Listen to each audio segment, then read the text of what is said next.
Chers amis,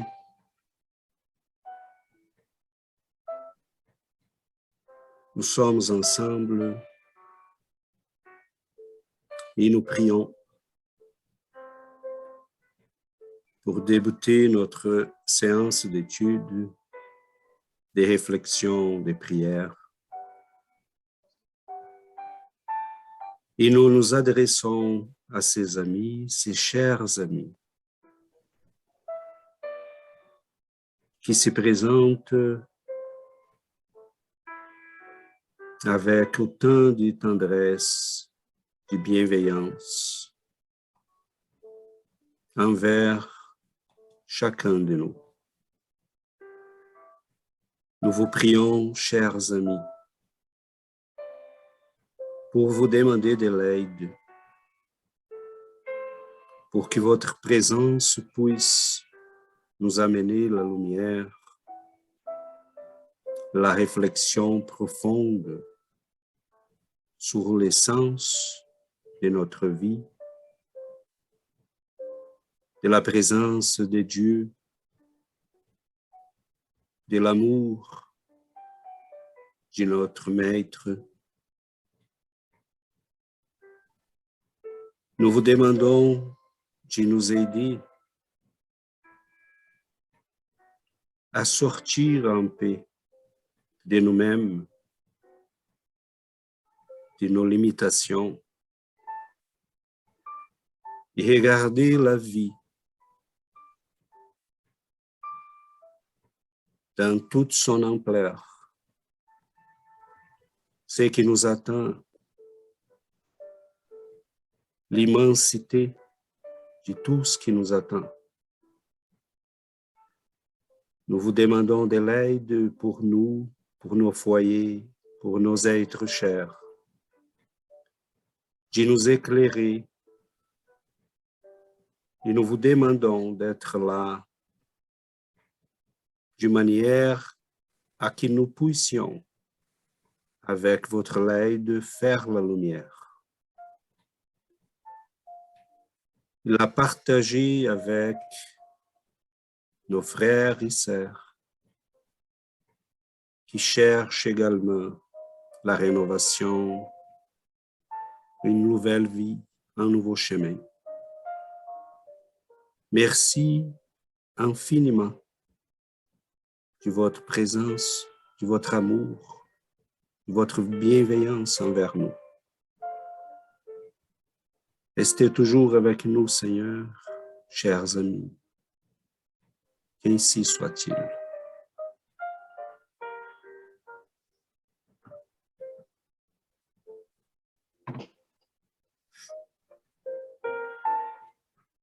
Merci.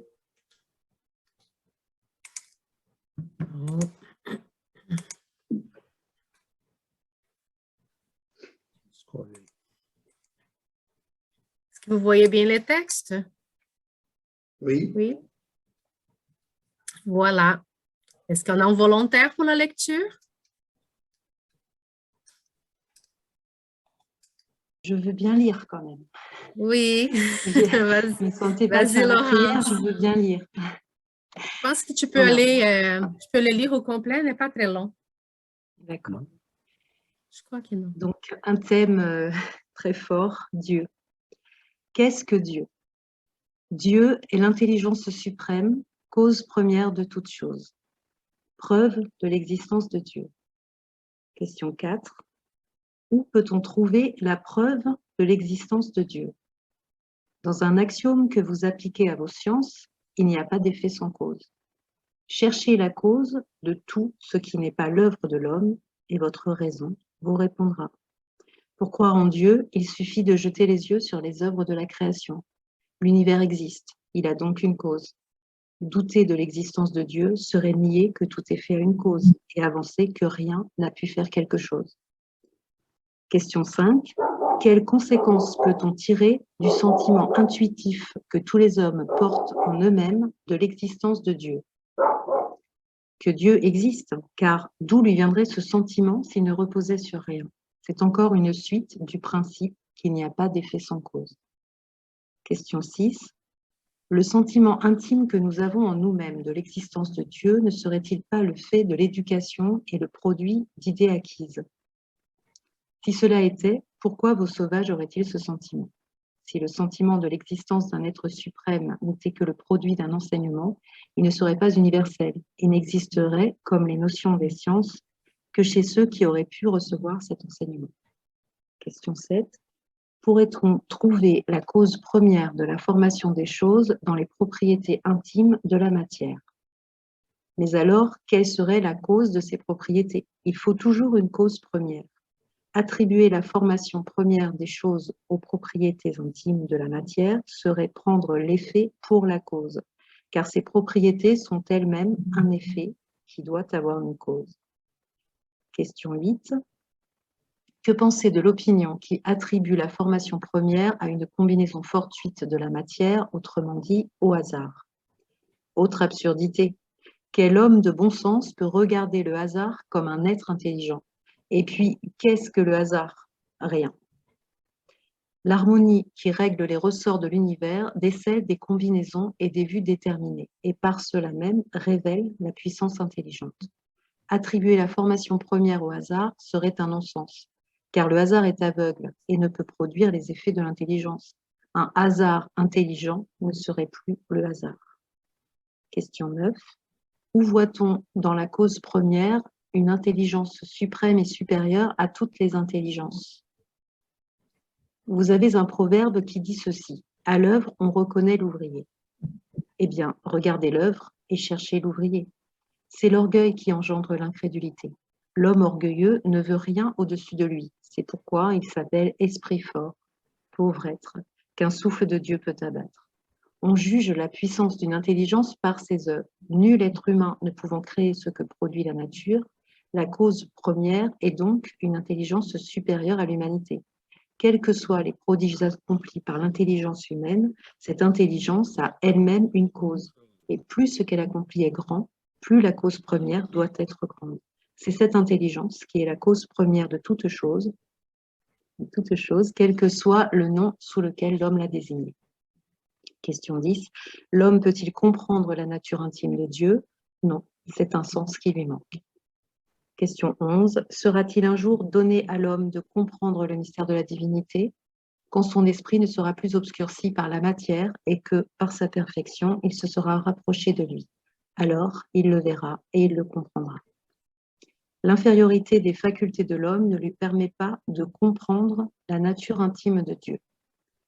Dans l'enfance de l'humanité, l'homme le confond souvent avec la créature dont il lui attribue les imperfections. Mais à mesure que le sens moral se développe en lui, sa pensée pénètre mieux le fond des choses, et s'il s'en fait une idée plus juste et plus conforme à la saine raison, quoique toujours incomplète. Giovanna, c'est que quelqu'un lise? Oui, qu'on change de Oui, lecteur. je vais demander à Dominique s'il peut lire. Sinon, c'est bon. Oui, bien sûr. Merci, Dominique. Question 12. Si nous ne pouvons comprendre la nature intime de Dieu, pouvons-nous avoir une idée de quelques-unes de ses perfections? Oui, de quelques-unes. L'homme les comprend mieux à mesure qu'il s'élève au-dessus de la matière. Il les entrevoit par la pensée. Question 13. Lorsque nous disons que Dieu est éternel, infini, immuable, immatériel, unique, tout-puissant, souverainement juste et bon, n'avons-nous pas une idée complète de ses attributs? À votre point de vue, oui, parce que vous croyez tout embrasser. Mais sachez bien qu'il y a des choses au-dessus de l'intelligence de l'homme, le plus intelligent, et pour lesquelles votre langage, borné à vos idées, à vos sensations, n'a point d'expression. La raison vous dit, en effet, que Dieu doit avoir ses perfections au suprême degré, car s'il en avait une seule de moins, ou bien qui ne fût pas à un degré infini, il ne serait pas supérieur à tout et, par conséquent, ne serait pas Dieu. Pour être au-dessus de toute chose, Dieu ne doit subir aucune vicissitude et n'avoir aucune des imperfections que l'imagination peut concevoir. Dieu est éternel. S'il avait eu un commencement, il serait sorti du néant ou bien il aurait été créé lui-même par un être antérieur. C'est ainsi que de proche en proche, nous remontons à l'infini et à l'éternité. Il est immuable. S'il était sujet à des changements, les lois qui régissent l'univers n'auraient aucune stabilité. Il est immatériel, c'est-à-dire que sa nature diffère de tout ce que nous appelons matière. Autrement, il ne serait pas immuable, car il serait sujet aux transformations de la matière. Il est unique. S'il avait plusieurs dieux, il n'y aurait ni unité de vue, ni unité de puissance dans l'ordonnance de l'univers. Il est tout-puissant, parce qu'il est unique. S'il n'avait pas la souveraine puissance, il y aurait quelque chose de plus puissant, ou d'aussi puissant que lui. Il n'eût pas fait toute chose, et celle qu'il n'aurait pas faite serait l'œuvre d'un autre Dieu. Il est souverainement juste et bon. La sagesse providentielle des lois divines se révèle dans les plus petites choses, comme dans les plus grandes, et cette sagesse ne permet de douter ni de sa justice, ni de sa bonté. Merci, Dominique. Panthéisme. Question 14. Dieu est-il un être distinct ou bien serait-il, selon l'opinion de quelques-uns, la résultante de toutes les forces et de toutes les intelligences de l'univers réunis? S'il en était ainsi, Dieu ne serait pas, car il serait l'effet et non la cause. Il ne peut être à la fois l'un et l'autre. Dieu existe, vous n'en pouvez douter. C'est l'essentiel. Croyez-moi, n'allez pas au-delà. Ne vous égarez pas dans un labyrinthe d'où vous ne pourriez sortir. Cela ne vous rendrait pas meilleur, mais peut-être un peu plus orgueilleux, parce que vous croyez savoir et qu'en réalité, vous ne saurez rien. Laissez donc de côté tout ce système. Vous avez assez de choses qui vous touchent plus directement, à commencer par vous-même. Étudiez vos propres imperfections afin de vous en débarrasser. Cela vous sera plus utile que de vouloir pénétrer ce qui est impénétrable. Le livre des esprits, Allan Kardec. Bon, merci beaucoup à tous et à toutes. Nous avons un sujet assez intéressant et c'est très bien qu'il finisse avec un avertissement à nous tous pour qu'on s'y fasse assez humble en face de tout ça. J'ai des fois l'habitude d'y penser à moi-même comme une fourmi qui veut étudier un être humain. Donc, je commence à étudier la base de ses pieds parce que c'est tout que je suis capable de voir.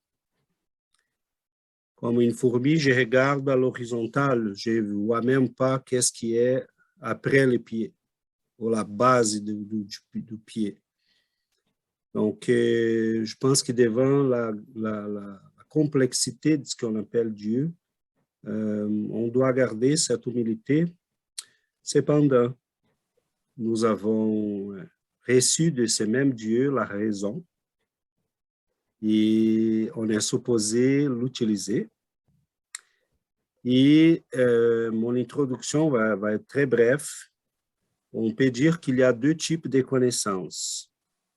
Un type de connaissance qui nous vient de la révélation, ce qui se présente à nous, ce qui a été donné à l'humanité. Et cela, ça a été arrivé quelquefois, comme Moïse, mettons, quand il a reçu les commandements. Et quand il a été le premier à interviewer ce qu'il appelait Dieu. Et c'est un entretien que je pense que ça vaut la peine d'y revenir. Quand on a reçu le deuxième et plus important des visiteurs, qui est Jésus, et récemment, avec la troisième révélation, ce qu'on considère comme étant les consolateurs que Jésus nous avait promis, Et ce n'est pas trop difficile de justifier pourquoi le spiritisme est ce consolateur-là. Ce n'est pas parce qu'on veut être plus beau que les autres. Il y a des raisons bien solides qui nous a fait avancer un petit peu. Cependant, la question est très ancienne et nous a toujours inquiétés. En lisant quelques philosophes comme saint Thomas d'Aquin, on verra qu'on est allé peut-être un petit peu plus loin que lui, mais pas tant que ça. Ces réflexions sont plus ou moins les mêmes qu'on trouve dans les livres des esprits. Donc, je ne vais pas là m'éterniser. Première chose, garder l'humilité. Deuxième chose, nous avons quand même les droits d'y réfléchir. Et je parlais de ces deux types de connaissances, celui qui nous vient de la révélation et celui qui nous vient de la raison. Et à un moment donné, il faut être conscient que les deux vont se rejoindre. Donc, nous avons reçu des informations qui viennent de la vie spirituelle, des êtres de lumière, des grandes puissances spirituelles, mais doucement on avance et les connaissances qu'on utilise, qui ont fait avancer l'humanité, vont rejoindre à un moment donné la vérité, parce qu'on n'a pas deux vérités, on a une vérité. Donc, qu'on arrive là par les cœurs, par l'inspiration, par la révélation directe ou par la raison, les chemins sont différents, mais la vérité, c'est qu'une. Et on va y arriver. Donc, il y a plusieurs questions. Je n'oserais pas faire un résumé de toutes ces questions, ça serait vraiment arrogant.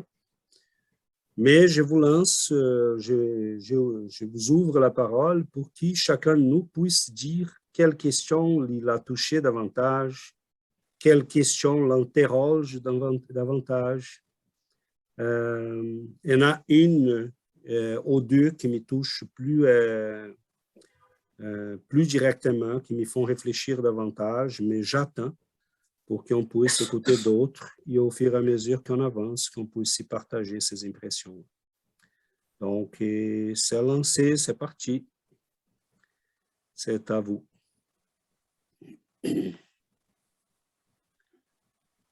Pas d'hésitation. Je veux bien commencer si tu veux, César et les amis. On t'écoute, Dominique. Pour répondre à ta question, quelle est la question qui m'a le plus touché? Je dirais, c'est la première question, qu'est-ce que Dieu? Et à cette question, j'ai deux petites réponses à vous fournir. C'est la première est, lorsque j'étais dans un centre d'études de Léon Denis à Cannes, mon frère Charles était revenu d'une conférence, mais je ne sais plus si c'était en Bolivie ou en Colombie. Et puis, il a été touché par la réponse d'un jeune Colombien à sa question qui était justement « Qu'est-ce que Dieu ?» Il a répondu en espagnol, première, que Dieu est intelligence suprême et cause première de toutes choses. Il avait 6 ans, cet enfant. Et quand il nous a conté ceci au cours, ça m'a touché en plein cœur. J'ai dit « C'est incroyable ». Parce qu'à cette époque où grâce au spiritisme, j'ai retrouvé le chemin de Dieu, eh bien, j'ai dit, mince, j'ai perdu 45 ans de ma vie à végéter comme Sébastien, dans les bêtises, les tribulations de la vie. Et j'ai dit, j'ai trouvé cette réponse très, très belle de cet enfant de 6 ans. Et il a répondu du tac au tac. Et pour la deuxième réflexion, c'était que grâce au spiritisme, j'ai repris le chemin de Dieu. Je sais qu'est-ce que Dieu, et que effectivement, sans cet axiome qui est tout est fait à une cause et qu'il est forcément cette cause première, et derrière, c'est Dieu. Eh bien, je remercie Dieu par la prière tous les matins en me levant, que ce soit à 5 heures ou à 10 heures, peu importe. Voilà, chers amis, je suis très content. Merci beaucoup. Merci, Dominique. On va écouter nos amis, ceux qui veulent partager. Je voulais tout simplement faire une petite remarque. Vous vous rendez compte qu'on pourrait arrêter dans cette question-là. Et on fait un survol, OK? Pour que plusieurs choses puissent sortir, ressortir, et qu'après, bon, la méditation, le temps va nous amener à approfondir nous-mêmes ces choses-là. On pourrait arrêter cette question-là. On aurait déjà pour 3 jours. Okay? Mais on y va. On ouvre la parole pour qui d'autre nous donne ses impressions, Yuri? Moi, j'ai pensé beaucoup à la question numéro 5, quelles conséquences peut-on tirer d'un sentiment intuitif? Je me rappelle que depuis que je suis petite, j'ai cette chose-là dans moi. Tu sais, mes parents ne sont pas des personnes qui étaient pratiquantes ou qui étaient très proches des dieux ou de rien, mais j'ai toujours eu cette intuition-là. Ça, je me rappelle quand j'étais petite, j'ai prié, puis tu sais, sans comprendre trop. Et là, maintenant, quand je pense à ça, je continue sans comprendre. Parce que, tu sais, nos perceptions, nos connaissances, tu sais, notre être, on est tellement limité. Tu sais, quand que je pense à Dieu, puis je dis, OK, il est tout puissant, il est toute bonté, tout amour, étant donné que moi, je n'ai pas tout ça dans moi, c'est difficile pour moi, en quelque sorte, comprendre cette grandeur-là. Puis j'essaie d'imaginer, puis pour moi, c'était inconcevable. Tu sais, il n'y a pas de mots, il y a rien. Alors, j'y réfléchis, puis j'ai dit, comment je peux voir cette grandeur-là? Comment je peux voir la création et tout ça? Et j'arrivais à la conclusion que je ne pourrais pas comprendre, que je vais juste fermer les yeux, puis les sentir dans mon cœur, puis c'est tout. Il n'y a rien d'autre à faire, dans mon cas. C'est vraiment, je ne sais pas comment l'expliquer. Moi aussi, un peu comme Yuri, j'ai essayé de... Moi, je suis de nature quelqu'un de très, très curieux. C'est beaucoup plus fort que moi, comme une maladie. Mais quand on arrive au sujet de Dieu, je suis venu aussi à la conclusion que c'est un effort en vain, là, que dans ma condition, je ne pourrais jamais comprendre là, la grandesse de Dieu. Maintenant, alors j'ai comme une image dans moi, comme imagine une voiture qui doit parcourir un long chemin, 1000 km, puis dans une autoroute toute noire, sans aucune lumière. Mais les lumières de ton auto, ils te laissent voir 400, 500 mètres plus loin, là. Puis ça te permet de continuer d'avancer. Fait que je me suis dit, avec qu'est-ce que le spiritisme il me donne, le peu que, ben pas le peu, c'est beaucoup, mais je sais assez pour continuer à avancer. Je sais que Dieu il est là, puis je sais qu'un jour, je vais comprendre, mais pour l'instant, j'ai assez de travailler dans moi-même, dans mes propres choses, pour essayer de comprendre la grandesse de Dieu. J'ai assez de matériel pour plusieurs vies là, de travail. Là. Alors, je sais qu'il est là, merci, mais j'ai assez de mon travail et de continuer d'avancer comme ça. C'est ça, je ne vais pas essayer de le comprendre maintenant. J'avais écouté aussi dans une conférence où est-ce que les conférenciers disaient, tu sais, on veut en quelque sorte comprendre Dieu, mais on n'est pas capable de se comprendre nous-mêmes. On veut connaître Dieu, mais on ne se connaît pas nous-mêmes. Comment on veut aller au-delà de ce qui a, tu sais, de cette barrière qui nous-mêmes, qui est à nous. Hein? Donc oui, je pense que ça rejoint un petit peu. Merci. Super, merci beaucoup. Moi, de mon côté, la question la première, c'est sûr qui nous touche à tous, hein, parce que c'est comment les esprits ont défini Dieu, donc l'intelligence suprême, cause première de toutes choses, mais l'autre qui me touche toujours, c'est où on peut trouver la preuve de l'existence de Dieu. Et la réponse dans un axiome que vous appliquez à vos sciences, il n'y a pas d'effet sans cause. Cherchez la cause de tout ce qui n'est pas l'œuvre de l'homme et vous trouvez la réponse. Et à chaque fois que j'ouvre un fruit, que je vais manger un fruit, une mandarine, une orange, un légume quelconque. Donc, quand je prends quelque chose, quand je regarde par la fenêtre les arbres, les animaux, personne ici est capable de créer choses pareilles. Donc, c'est juste de voir à côté, c'est juste de voir notre corps, notre cœur qui bat et on n'a pas de contrôle. Les cheveux qui poussent et on n'a pas de contrôle. On ne peut pas grandir d'un centimètre. Donc, si on a aucun contrôle. Donc, c'est juste de voir à côté de nous, on voit la présence de Dieu. Nous avons une idée de notre Créateur, de sa grandeur, de sa puissance, de tout ce qui est de son infinité. Donc, on ne peut rien faire. Je ne suis même pas capable de faire un crayon. Donc, je ne comprends pas les gens qui sont... qui ne voient pas Dieu dans toutes ces choses-là, dans la nature, tout est parfait, l'univers est parfait, tout fonctionne parfaitement. Donc, si l'homme ne peut pas les créer, il faut qu'on soit très, très humble, parce qu'on est capable de rien faire, de ce qu'on voit dans la nature, de ce qu'on voit en nous-mêmes. Donc, on voit Dieu partout, il est partout. Même si on a cette humilité-là de voir à côté, dans nos yeux, là, quand on se regarde, comme est parfait les corps humains, ce qu'on fait, tout ce qu'on est capable d'en faire. Donc, Dieu est partout. Mais c'est sûr qu'on ne peut pas les comprendre encore, mais au fur et à mesure qu'on grandit, on va grandir, notre compréhension va augmenter de plus en plus. Et si on remarque bien dans l'Évangile, des fois Jésus disait « mon Père », des fois il disait « notre Père ».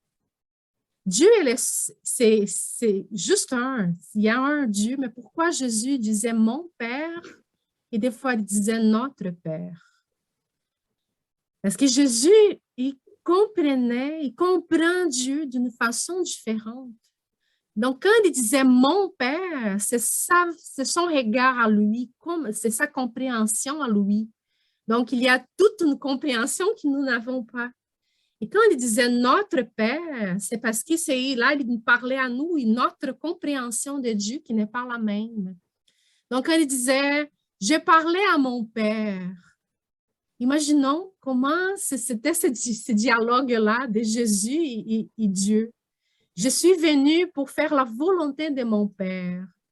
Donc, c'est magnifique. C'est juste de voir à côté. On a la présence de Dieu partout. Il faut qu'on se lance, qu'on fasse confiance à cette grandeur-là, cette puissance, parce qu'il a le contrôle de tout. Excellent, merci Giovanna. On avance. Quelqu'un d'autre veut partager? Shana. Shana? Oui, donc pour moi, ce qui m'a parlé plus fort, c'est les questions, ça commence par la 10, 11, 12, je trouve qu'elle se connecte un peu. Et c'est justement un peu de ce que Giovanna parlait tantôt, c'est cette compréhension. Est-ce que nous, on est capable de comprendre ces sentiments? Parce que je pense que nous, en tant qu'êtres humains, on est toujours à la recherche de comprendre les choses, de la raison, des choses concrètes. Et la façon comme je vois, c'est croire à ce qu'on ne voit pas et croire que la compréhension, elle va venir juste si on se développe moralement, si on continue à apprendre. C'est comme un chemin qu'on ne sait pas où est-ce qu'on va arriver. On ne sait pas si on va y arriver, mais on croit à ça. On croit qu'il faut continuer. On croit qu'il faut continuer à étudier et qu'il y a quelque chose toujours plus grandiose qui nous guide dans tous ces chemins, qui nous motive, qui nous dirige vers cette compréhension. Donc, ça m'a parlé très fort parce que moi, je suis quelqu'un toujours qui est à la recherche de comprendre les choses. Et puis, des fois, quand je me mets en face avec des circonstances qui sont à la vue humaine incompréhensible. Et si on va aller chercher les raisons de certaines choses et on n'est pas capable de trouver la raison pourquoi certaines choses ont été arrivées, c'est là qu'il faut croire quelque chose de supérieur, qu'on n'est pas capable de voir de tout, qu'on n'est pas capable de comprendre de tout, mais qu'on croit. On croit qu'il existe un processus à vraiment avancer, à y aller, et que ça existe un processus et qu'il faut vraiment se laisser guider, s'il faut vraiment se donner à cette croyance. Je pense que c'est ça. Ouais, ça m'a parlé très fort. Et ça dit aussi, comme dans les 11, dans les 12, si nous pouvons comprendre la nature intime de Dieu, pouvons-nous avoir une idée de une de ses perfections. Et c'est là qu'on commence à aller chercher des choses dans notre entourage qui ça, oh my God, ça commence à faire des sens, que ça commence à montrer un chemin. Et c'est là oui, ça nous, comment on dit, ça nous démontre qu'on est dans les bons chemins, je pense. Je ne sais pas si j'étais claire là, dans ce que je voulais exprimer, mais ouais, voilà mon point de vue. Merci, Shana. Très bien. Oui, Laurence. Oui, en fait, quand Christophe a proposé le sujet à la fin de la dernière étude, c'est vrai que je me suis un peu emballée. Et puis, entre-temps, j'ai cherché aussi et j'ai donc écouté une précédente étude que vous aviez faite sur Dieu et la divine providence. Et je pense que, suite à l'écoute de cette étude-là, j'ai déjà compris beaucoup de choses et je me sens peut-être beaucoup plus humble maintenant. C'est-à-dire que je n'ai plus d'autres questions. Sur ça, je suis désolée parce que j'étais très volontaire pour cette étude. Et puis maintenant, ça m'est un peu difficile d'ajouter quelque chose. En fait, ce que j'ai compris, en tout cas, ce qui m'a beaucoup touchée, donc je vais partager avec vous pour ceux éventuellement qui n'avaient pas pu entendre ce qui s'est dit dans cette précédente étude. Ce qui m'a beaucoup touchée, c'est l'image du poisson dans l'océan. En fait, c'est comme nous sommes un peu comme des poissons plongés dans l'océan et Dieu serait l'océan justement. Et alors un poisson qui demande explique-moi Dieu, il n'a pas conscience qu'il est dans l'océan en fait. Et il ne peut pas il peut pas s'élever pour voir qu'il est plongé dans l'océan. Donc voilà, je vais rester humblement un poisson en attendant d'évoluer. Et c'est vrai qu'on a déjà beaucoup à faire et beaucoup de choses à travailler sur nous-mêmes. Donc déjà, c'est pas mal. Je voulais ajouter une petite chose, justement, c'est cette conscience dont tu parlais, Giovanna, aussi tout à l'heure, que finalement, tout est Dieu, justement. Les animaux, les végétaux, la nature, l'ordre, le fait que tout fonctionne, ce fluide qui donne la vie, en fait, c'est ça. Parce que la science explique beaucoup de choses. Par exemple, pour des raisons personnelles en ce moment dans ma famille, je suis beaucoup intéressée particulièrement au processus de l'incarnation. Et la science explique beaucoup de choses, comment la fusion des cellules, le développement, etc. Mais qu'est-ce qui fait quelle est l'énergie qui fait que justement ces deux cellules vont se développer et produire un fœtus et puis plus tard un être humain complet? La vie qui vient en cet enfant, comment ça arrive? Mais ça, on n'en sait rien. Ça, la science ne le sait pas. Tout comme pour la mort aussi. On a tous, je pense, vécu ce moment où on est près de quelqu'un qui désincarne et cette lueur dans le regard, et tout d'un coup, elle n'est plus là. C'est fixe et on sent on n'a plus qu'un objet devant nous. La personne est partie, elle n'est plus dans ce corps. Ben voilà, ça, c'est la vie. Et là, pour moi, on touche justement à ce qu'est Dieu. Voilà. Et donc, en fait, juste reconnaître humblement que on n'en sait rien. Mais voilà, c'est beaucoup de choses, excusez-moi, hein, ça part un peu dans tous les sens peut-être. Et je voulais terminer sur une dernière chose, justement. À partir quand on entre dans la conscience que tout est Dieu, tout ce qui nous entoure à chaque instant, les animaux, les végétaux, etc.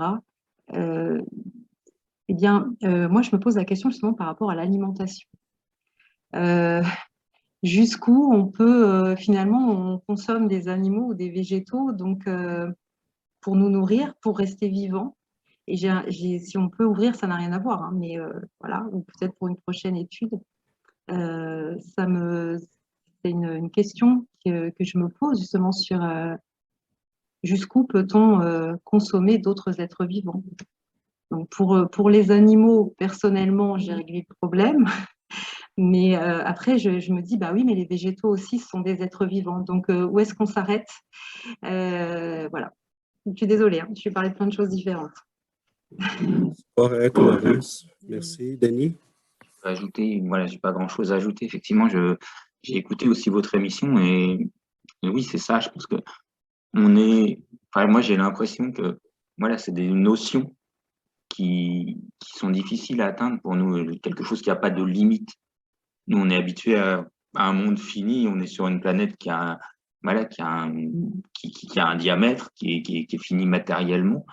Et voilà, c'est des choses c'est une conception tout autre. Et je voudrais dire aussi que voilà, il y a des chercheurs qui se consacrent à de la recherche, ils vont vraiment très loin, ils y consacrent leur vie, et à un moment, ils arrivent sur Dieu existe. Ils arrivent là-dessus parce que voilà, il y a un moment où on se pose la question, le pourquoi, et on arrive, ah bah oui, pourquoi? Parce que voilà, c'est ce qu'il y avait tout à l'heure dans le texte, voilà, il est la cause de tout, et voilà, et tout en découle. Et je pense que voilà, pour moi, voilà, on est des humains, et voilà, on est à notre niveau, et je comprends bien aussi la dernière phrase où, voilà, occupons-nous de progresser, nous, parce que je pense qu'il vraiment voilà, il est en chacun de nous, il est dans nos cellules, il est dans notre environnement, il est partout. Il est partout, et je pense que oui, il faut voilà, moi aujourd'hui, je suis dans l'acceptation de se dire, c'est comme ça, effectivement, et voilà, travaillons à notre niveau et essayons de progresser bah, pour l'honorer, en fait, pour ce qu'il existe. Enfin, pour moi, il existe. Après, je ne sais pas si ça fait avancer grand-chose, mais voilà, c'est ce que je ressens. Non, non, mais je crois que c'est ça. On n'a pas cette prétention-là. Je crois que c'est très important que chacun de nous, dans la mesure qu'on veut le faire, qu'on soit capable d'exprimer par quelques mots notre perception. Pas besoin qu'on fasse des choses très... Et finalement, on ose parler de celui qui nous a créés, mais mes enfants, ils peuvent parler de moi. Je ne sais pas qu'est-ce qu'ils vont dire, mais ils ont ces droits-là. On va demander. On va demander, hein. Il faut qu'on demande de temps en temps parce que je crois qu'il y a, c'est légitime, on doit, c'est quelque chose qui nous touche d'une manière quelconque, mais à chacun de nous d'une manière différente. Et avant d'ouvrir à nouveau la parole, j'aimerais tout simplement préciser un peu les choses. Je sais que ce n'est pas ça qui a été dit, OK?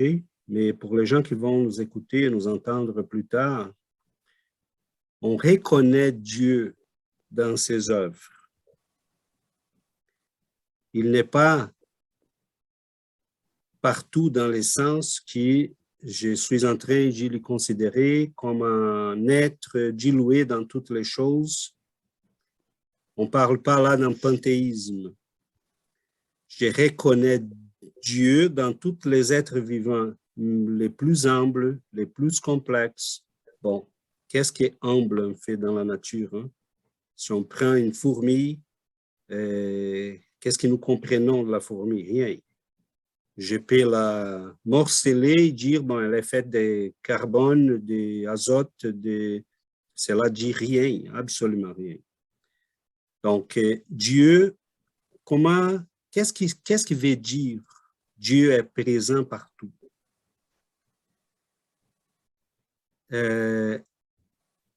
Qui dit à l'arbre d'y grandir? Aux fleurs d'y répandre son parfum?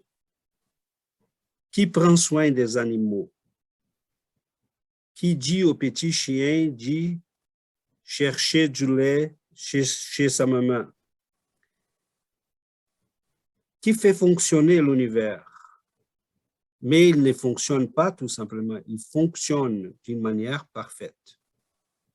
Parfaite. On n'oserait pas dire moins que ça. Parfait, c'est parfait. Si nous, on n'était pas là, ça serait encore plus parfait.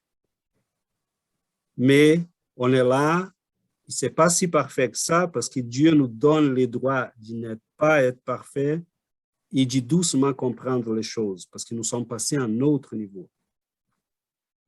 Moi, cette semaine, j'ai pensé, mon Dieu, je ne sais pas comment vous expliquer, je vous sens, mais je suis tellement content de savoir que j'ai conscience de ta présence. Parce que quand j'étais un principe intelligent qui habitait un cheval ou un chien, je n'avais peut-être pas cette conscience-là. Tu as toujours pris soin de moi, comme on prend soin d'un bébé. Mais maintenant, j'ai conscience de ta présence. Et ça me rend vraiment très heureux. Il y a une question qui dit, est-ce qu'on peut comprendre Dieu par l'analyse des propriétés intrinsèques de la matière? Je trouve très intéressante cette question parce qu'en fait, elle répond à la science. Comme Laurence disait, je peux étudier le mécanisme de la fécondation. On étudie la matière. On est rendu aux constituants de l'atome, les protons, les neutrons, l'électron. Aujourd'hui, on disait, bon, c'est la fin, c'est là qu'on s'y rend. Aujourd'hui, on a plus de 30 sous-particules sorties de ces trois-là. Aujourd'hui, on est rendu à la conception d'un anti-univers, de anti-matière. On est rendu à la conclusion qu'on connaît 4% de la matière de l'univers.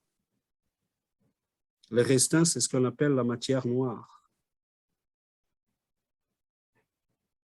Et d'une manière assez intéressante, cette matière noire-là, dans un univers qui s'y propage, parce qu'on sait déjà qu'il y a en croissance l'univers, en expansion, si les principes de conservation de l'énergie de la matière est vrai, comment ça se peut que dans un univers qui subisse une expansion permanente, l'énergie soit constante et la matière soit constante? C'est parce qu'elle est en train d'être créée à chaque seconde. Quelqu'un remplit l'univers d'énergie et de matière parce qu'il subit une expansion immense à chaque seconde, de quelques milliers de kilomètres. Donc, c'est trop, même pour nous, les connaissances que nous avons semblent assez développées, mais c'est rien.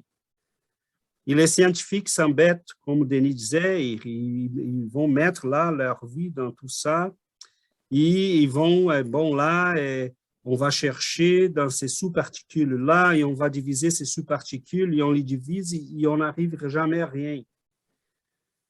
Parce que la matière et les propriétés de la matière sont un effet, ne sont pas la cause. Et la science regarde vers ça comme s'ils étaient la cause. On n'est pas rendu encore à ajouter, on ne connaît pas la matière. Et on sait qu'il y a déjà quelque chose qui s'appelle esprit, principe intelligent. Donc, moi, avant, ça me faisait paniquer. Aujourd'hui, ça me donne une joie au cœur, ça me rend heureux parce que j'ai dit, mais c'est merveilleux, c'est infini, j'ai de quoi faire pendant les 300 000 ans qui viennent là, ça ne va pas finir. Et donc, C'est pas être paresseux. Non. Donc,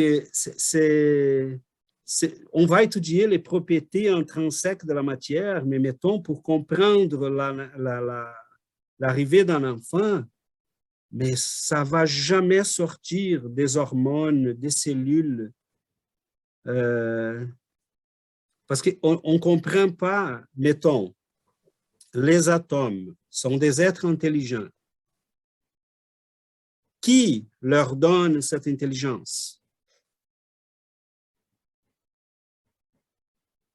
On va ajouter des atomes et on va former des molécules. Ce sont des êtres intelligents qui ont des propriétés très spécifiques. Qui? Mais peut-être vous ne comprenez pas que les molécules ont des propriétés, des caractéristiques que nous, on ne trouve pas dans les atomes. Elle passe à un niveau de complexité qui n'est pas présent dans les atomes. On va ajouter des molécules et on va faire des cellules. Mais est-ce qu'en analysant les molécules séparément et les atomes qui ont donné origine à la cellule, je peux comprendre la cellule? Non. Elle a un niveau de complexité qui est déjà rendu à quelque chose qu'on appelle la vie. Elle est un être vivant. Est-ce qu'en analysant les cellules, je peux comprendre un organe? Non, il y a un niveau de complexité qui va au-delà des cellules. Donc, c'est en analysant les structures de la chose, je n'arrive pas à la chose, jamais. Elle est toujours plus complexe. Donc, il y a quelque chose qui organise ça, qui n'a pas attendu qu'on le comprenne. Il a tout simplement dit, je vous rends ça, après vous allez comprendre. Ce n'est pas grave. Je ne suis pas pressé. J'ai l'éternité, je suis éternel. Vous, vous étiez créé. Moi, non. Et je n'ose même pas comprendre ça parce que ça sort complètement de nos... Et là, je pourrais passer des heures parce que je trouve le sujet absolument passionnant. Mais je finirai avec ce que Laurence nous a rappelé de l'autre émission. On ne parlait pas nécessairement de Dieu, mais de la providence divine. Là, on met la lumière plutôt sur la question Dieu. Mais c'est la question qui m'a vraiment fait arrêter je crois que par la raison, un jour, on va y arriver. Mais il y a quelque chose d'autre qui ne passe pas nécessairement par la raison. Pourquoi vous ne pouvez pas comprendre Dieu? Parce qu'il y a un sens qui vous manque. Et ça me rend heureux aussi parce que j'ai dit, OK, je comprends là où il faut y aller. Qu'est-ce que je dois faire pour y arriver? Mettons,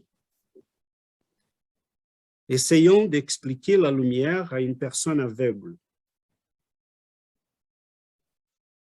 Essayons. Il y a des animaux qui voient quelques couleurs, mais pas toutes les couleurs. Nous, on voit les 7 de base et ces combinaisons, mais chacune de ces couleurs-là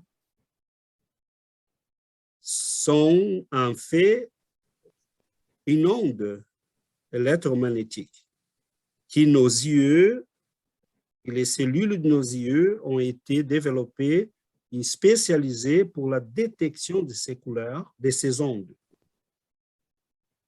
Mais il les ondes radio, il les micro-ondes, il les rayons gamma.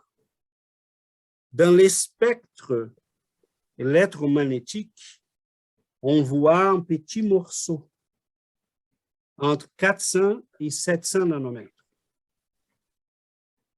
C'est le petit morceau qu'on voit, nous. La question est, comment serait l'univers si j'étais capable de voir les couleurs des ondes radio, des ondes télé?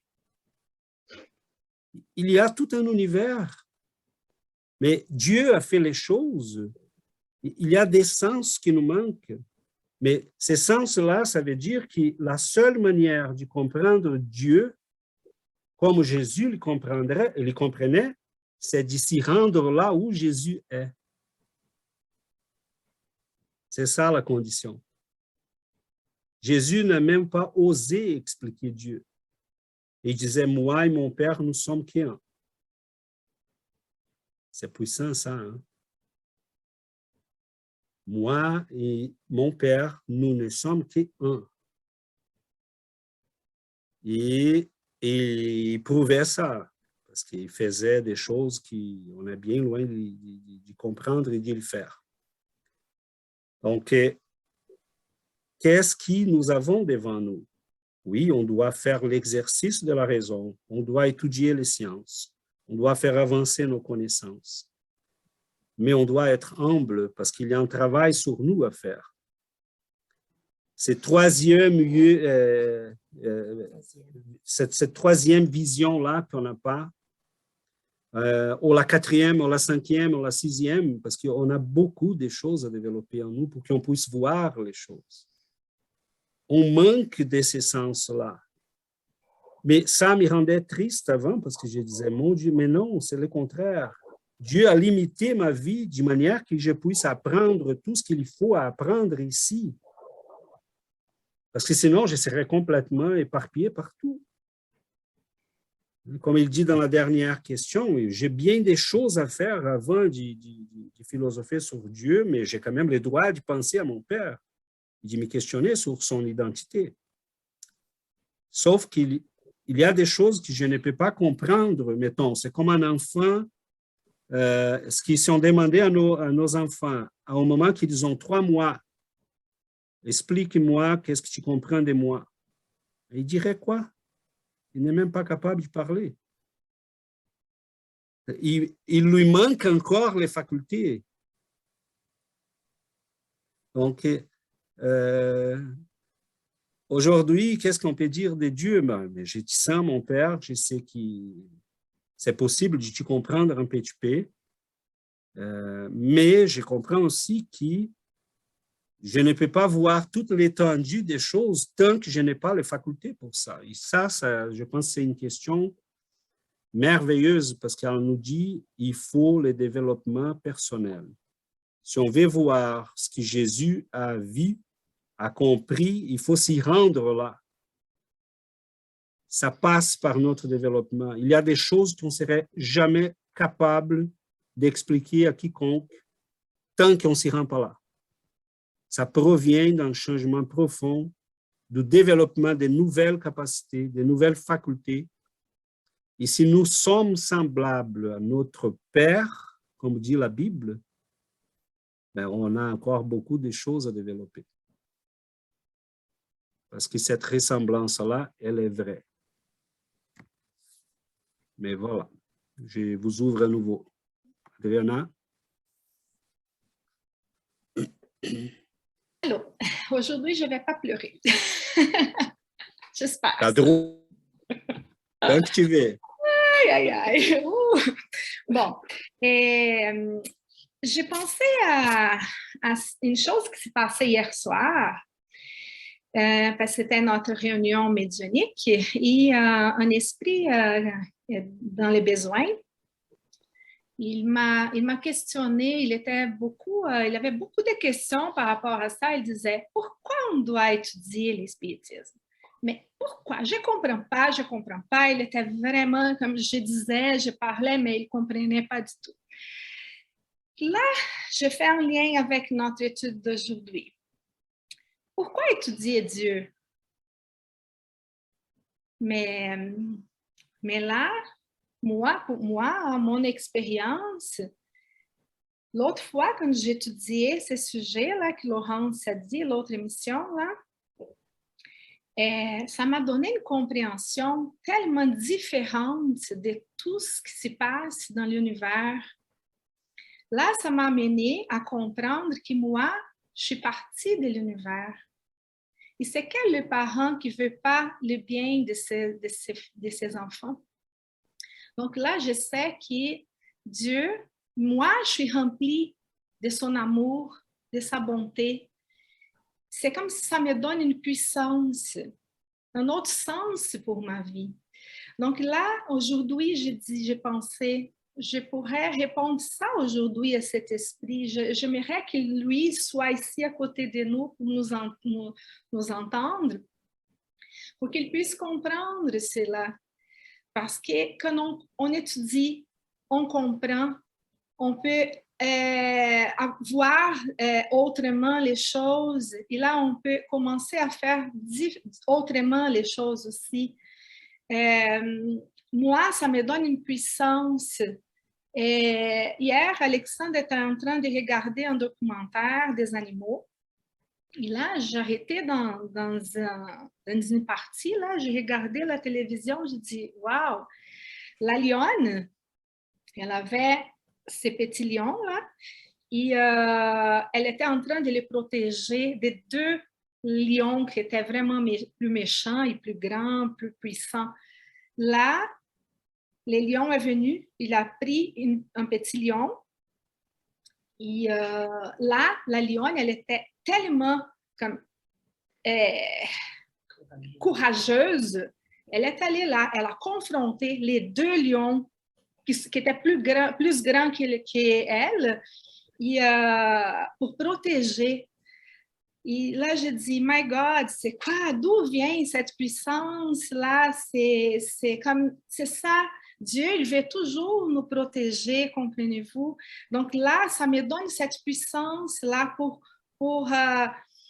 et là, je pense, c'est où que je dois arriver, comme César disait? C'est où que je veux arriver? Parce qu'aujourd'hui, j'ai ce niveau de compréhension, mais un jour, je vais comprendre plus. Et pour comprendre plus, je dois étudier. Comprenez-vous? Bon, je fais un tour, là, je ne sais pas si vous avez compris. Quelquefois, là, je dis, oh, je fais... Bon, c'est ça. Très bien, très bien. Moi, je dois vous quitter bientôt, mais j'aimerais juste ajouter une chose avec moi aussi. Moi aussi, je suis d'accord avec vous, avec, par exemple, Sébastien et Chana qui disaient, moi aussi, je suis une personne qui me pose beaucoup de questions, qui veut tout comprendre. Mais Dieu, au moment donné, j'ai dit non, ça va être possible, je suis simplement pas capable de comprendre. Alors, je dois croire, augmenter ma foi. Et je me bats ça, et ça já fait depuis quelques années, parce que je me pose des questions.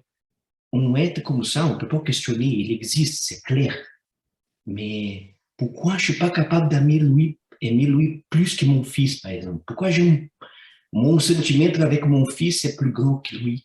Dieu devrait être les choses que j'aime le plus. Et je me bats pour toujours aimer lui de plus, lui, Jésus. C'était juste une réflexion que j'ai fait avec ça. J'ai dit, Fabio comme personne, peut-être, j'imagine, j'espère que moi, comme je suis un âme, une façon d'âme, c'est différent. Mais Fabio comme personne, peut-être c'est mon cerveau qui me laisse pas, mais j'ai dit, mon Dieu, je devrais aimer plus Dieu. Et comment j'ai fait pour arriver à ça? Comment j'ai fait pour augmenter ma foi? Et j'ai pris plus qu'une fois par jour, je ne vais pas dire plusieurs, mais quelques fois par jour, j'ai pris même qui vite. Et j'ai demandé ça aussi des fois. J'ai dit, Dieu, j'ai besoin, comment j'ai fait pour t'aimer plus? Et comment j'ai fait pour te croire plus? Pour mettre ma vie vraiment dans ta main pour de vrai? Parce que c'est facile à dire, mais pour faire, c'est d'autres choses. Alors, c'est juste ça que j'aimerais lancer. Je dois quitter malheureusement parce que mon fils est en course de soccer. Mais Je voudrais juste laisser ça pour vous, pour nous discuter peut-être comment on fait pour augmenter notre foi pour un être qu'on sait qu'il existe, mais on ne comprend pas et on ne voit pas. Mais... Merci, Merci, Fabio. Fabio. Christophe? Bah, c'est moi qui a lancé ce truc en fait, et puis donc je me suis résigné. Enfin, j'ai lancé ce thème-là parce que la dernière fois on parlait de la prière. Et puis donc avec ce que Fabio vient de dire là, je vais peut-être essayer de rebondir dessus, malgré qu'il n'est plus là. Je pense que c'est oser, d'une part, d'essayer de cerner Dieu, et en même temps, je pense que c'est important d'essayer de le cerner le mieux possible à notre niveau pour pouvoir s'y rapprocher et se syntoniser le mieux possible quand même. Donc, je suis très d'accord avec tout ce qui est dit parce que, d'une manière ou d'une autre, ce sont des opinions et des visions et je suis même d'accord avec tout cela. Et je pense que c'est très important de rester humble aussi, voilà, le mieux possible, tant qu'on se rend compte qu'on est encore humble. Ça, ce n'est pas toujours le cas non plus pour nous, êtres humains, de se rendre compte de cela. Quelque part, on part à la dérive et on ne se rend pas compte. Donc, j'espère le rester, mais j'espère pouvoir, au mieux possible, donner peut-être l'une ou l'autre vision qui est ma vision propre à moi. Elle est juste ma vision à moi. Donc, elle peut être imparfaite, mais elle m'aide beaucoup parce que c'est ma manière de percevoir Dieu. C'est la mienne. Donc, je ne veux choquer personne. Mais voilà, j'ai lancé le thème. Donc, j'aimerais en dire 2 mots, si vous le permettez. Ce qui m'a beaucoup interpellé dans le texte, c'est aussi la première question. Qui est Dieu? J'ai beaucoup entendu et quand je regarde cette première question et quand je regarde la réponse, Dieu est l'intelligence suprême, cause première de toute chose. Si je ne veux pas intellectualiser cela, parce que je pense que aussi, César, tu as tout à fait raison, je pense que c'est une cause de pourquoi les scientifiques jusqu'à présent n'ont pas vraiment grandement découvert Dieu, mais ça c'est juste mon opinion à moi. C'est parce qu'en premier lieu, ils essayent de le cerner au travers de leurs 5 sens. Alors ils ne le verront jamais, mais c'est juste mon opinion à moi. Ils ne le verront jamais. C'est mon opinion à moi, excusez-moi si vous n'êtes pas d'accord, mais c'est mon opinion intrinsèque. Il faut que je reste intègre. Ils ne le verront jamais. Parce que peut-être il leur manque ce sens. C'est peut-être oser ce que je dis, je sais, mais c'est juste ma conviction. Donc quand je regarde la réponse, Dieu est l'intelligence suprême, cause première. L'intelligence suprême, d'après moi, c'est quelque part comme un qualificatif. Cause première, pour moi,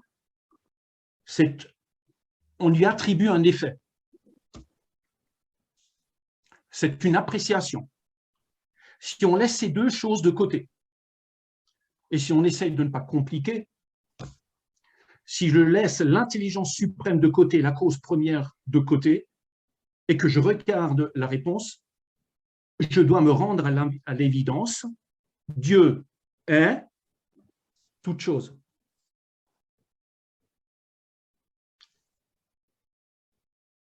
Mais sans l'intellectualiser.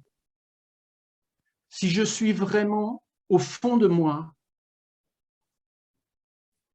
sûr et certain que c'est vrai que Dieu est toute chose, et que je regarde en dehors de moi, et que je dis, la pomme que je mange, c'est Dieu, et la mandarine, c'est Dieu, et l'arbre c'est Dieu, et l'oiseau c'est Dieu. Il faut vraiment que je me pose la question sincèrement, tout en restant toujours humble le mieux possible, mais sincère et honnête simplement par déduction. Et moi-même alors, mon corps déjà, d'accord, on en a parlé, il faut que mon corps soit divin. Je pense que je peux le rendre malade. Pourquoi est-ce que je peux le rendre malade? Parce que ce n'est que mon interprétation à moi, s'il vous plaît, ne vous sentez pas offensés, mais je pense que nous tous, au fond de nous, le vrai nous, comme disait Jésus-Christ, le royaume des cieux est en vous, je pense que nous sommes partie divine, que nous le voulions ou pas. Il est impossible, d'après ma petite déduction à moi, que Dieu peut créer quelque chose qui est en dehors de lui. Donc s'il nous crée, il peut que nous créer à partir de lui-même. Donc que nous le voulions ou pas, tout en restant aussi humble que possible. Nous, le vrai nous, que nous sommes, je pense, amenés à découvrir en nous délestant de tout le reste, est divin. Je pense personnellement aussi que si nous sommes capables de rendre notre corps malade, c'est parce que des lois divines font que, au travers de l'ego dont nous devons en fait nous délester parce qu'il devrait devenir un serviteur et non un maître, nous nous rendons nous-mêmes et les autres malades. Mais la capacité de création, elle ne provient pas de nous. Nous ne sommes rien en fait, et si déjà nous devons être quelqu'un, nous sommes Dieu en devenir si vous voulez. Et je veux rester humble. Mais si Dieu est toute chose sans exception, nous devons avoir une partie divine ou être divinement Dieu à notre manière, à notre échelle. Je pense que quelque part, si nous pouvions ne serait-ce qu'un tout petit peu aussi admettre cela, que de seulement regarder à l'extérieur et dire « il y a moi et il y a Dieu », peut-être que nous pourrions accepter qu'il y a Dieu. Point. Mais si nous pouvons accepter cela, quand je regarde mon voisin, quand je regarde mon père, ma mère, mon frère, ma sœur, quand je regarde les êtres qui, quelque part, au travers de leur imperfection, comme moi au travers de la mienne, me causent du mal ou je leur cause du mal, si on est capable de se regarder au travers de nos yeux divins, l'autre étant divin, nous n'avons pas besoin de rentrer beaucoup dans une colère. Et nous n'avons même pas besoin de pardonner quoi que ce soit parce qu'il n'y a rien à pardonner. Nous sommes en évolution, mais en fin de compte, c'est Dieu qui est en évolution. Je vais m'arrêter là parce que je vais déjà choquer, je pense. Je pense aussi personnellement que la matière, comme tu viens de le dire, César, je pense que personnellement, avant la matière, il y a la conscience, et je pense que Dieu est conscience en premier lieu. Je pense qu'il transcende tout, et je pense que la matière, c'est de la conscience matérialisée. Je pense que c'est ça. C'est pour ça aussi que la matière se défait comme notre corps, fonctionnant merveilleusement bien, car Dieu le régit. Et un jour, il n'est plus. Il se transforme. Rien ne se perd, rien ne se crée, tout se transforme. Et je pense qu'au début, il y a conscience divine. Et ce n'est pas pour autant que je le cerne. Mais je pense que simplement, si nous osons regarder notre partenaire, par exemple, au quotidien, comme étant divin, en premier lieu, même si pour l'instant nous sommes tous en évolution, eh bien, nous le voyons avec des yeux divins. Donc, il n'y a pas moi, il n'y a pas toi, il y a juste un, si déjà. Et je pense que les grands mystiques, et j'en suis pas, les grands mystiques raccourcissent même Dieu est toute chose, ils disent Dieu est. point la ligne. Et tout le reste, c'est une illusion que pour l'instant, nous ne pouvons pas saisir. Pour moi, Dieu, ou ce qu'on appelle être Dieu, en partie ou primairement, va dans cette direction-là. C'est pour ça aussi, entre autres, il me semble que c'est impossible que la prière n'atteigne pas celui qu'on aimerait qu'il atteigne. C'est lui-même qui le fait. Bien, Ça va un peu Christophe. loin, je suis désolé, je vais m'arrêter avec cela. Donc, voilà, c'est ma vision. J'aimerais juste un peu la partager parce que, ben voilà, il me semble que nous pourrions passer au-delà de beaucoup d'influences égotiques. J'espère que ce n'était pas trop choquant ce que je viens de dire. Égotiques, si nous osons voir la partie divine en chaque personne et en chaque être et au travers de tout ce que nous voyons autour de nous, comme par exemple aussi l'arbre, la pomme, et ainsi de suite. Si nous osons voir la divinité autour de nous et laissons agir ce qu'il y a de plus divin possible en nous, nous arrêtons de nous créer et de créer à l'autre beaucoup d'ennuis. Voilà. Bien, Christophe, c'est assez large. Tu as touché à plusieurs choses. Je ne pense pas qu'on aura le temps de toucher ou de réagir à tout ça. Cependant, j'essaierai d'y réagir en me basant sur l'espiritisme. À part cela, nous avons tous le droit de concevoir nos propres conceptions. Il n'y a rien de choquant à ça. C'est personnel, okay? Mais mon rôle ici, c'est d'essayer au moins de placer les choses comme on les trouve dans le spiritisme. Pour la perception de la doctrine spirite, Dieu est un être individuel. Il est présent dans tout ce qu'il y a créé, mais Anaël n'est pas Laurence. Laurence n'est pas Anaël. Mais Anaël a tout ce qui a été donné par Laurence et son père. Donc, la création porte la marque du Créateur. Dieu est présent dans tout ce qu'il a créé. Cependant, le spiritisme nous explique, et cela, ça serait un sujet pour y revenir, et on n'a pas besoin de tout régler aujourd'hui. Nous sommes un groupe d'études, nous aurons l'occasion de revenir sur plusieurs sujets. Le spiritisme nous explique que Dieu a créé un principe matériel qui va générer la matière et un principe spirituel sur lequel on ne sait vraiment pas beaucoup. Pour dire que tout ce qui est matériel dans l'univers vient de ces principes matériels que dans le spiritisme, on appelle les fluides cosmiques universels. C'est de lui qui va, par palier, qui va de plus en plus devenir grossier jusqu'à s'y rendre à la matière telle qu'elle nous la connaissons. Donc, la matière de la pomme, c'est la même matière qui se trouve en nous. Mais autant la matière de la pomme que la matière de César, ça vient du principe matériel, du fluide cosmique universel, qui est une création divine. Donc, pour le spiritisme, la matière est un moyen de perfectionnement pour les principes intelligents.